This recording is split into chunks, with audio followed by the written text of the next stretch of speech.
புதுச்சேரியில் timber lorry மோதி கல்லூரி மாணவர் உயிரிழந்த சம்பவத்தை கண்டித்து சாலை மறியல் போராட்டத்தில் ஈடுபட்ட பொதுமக்கள் விபத்தை ஏற்படுத்திய லாரியின் கண்ணாடியை அடித்து நொறுக்கியதுடன் தீ வைத்து எரித்ததால் பரபரப்பு நிலவியது.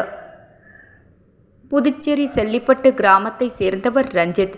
இவரது மகன் கவிஷ் அதே பகுதியில் உள்ள தனியார் பொறியியல் கல்லூரியில் பொறியியல் 4ஆம் ஆண்டு பயின்று வருகிறார். இன்று காலை இருசக்கர வாகனத்தில் தன்னுடன் படிக்கும் நண்பருடன் கல்லூரிக்கு சென்று கொண்டிருந்தார். கூடப்பாக்கம் அருகே சென்று கொண்டிருந்த பொழுது பின்னால் வந்த டிம்பர் லாரி மோதியதில் இருவரும் நிலை தடுமாறி கீழே விழுந்தனர். இதில் சாலை ஓரம் விழுந்த கவிஷ் தலைமீது லாரி சக்கரம் ஏறி இறங்கியதில் சம்பவ இடத்திலேயே கவிஷ் உயிரிழந்தார். உடன் வந்த கல்லூரி மாணவர் படுகாயத்துடன் உயிர் தப்பினார்.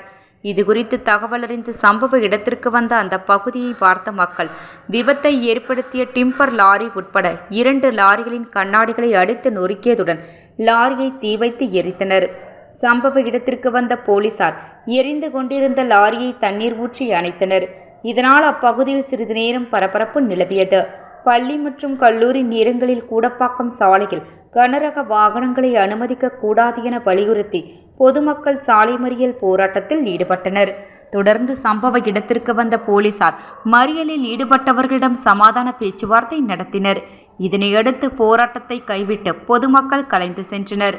புதுச்சேரியில் லாரி மோதி கல்லூரி மாணவர் உயிரிழந்த சம்பவம் புதுச்சேரியில் பெரும் சோகத்தை ஏற்படுத்தியுள்ளது. இதேபோன்று 2 மாதத்திற்கு முன்பு டிம்பர் லாரி மோதியதில் 2 பள்ளி மாணவர்கள் உயிரிழந்தனர் என்பது குறிப்பிடத்தக்கது.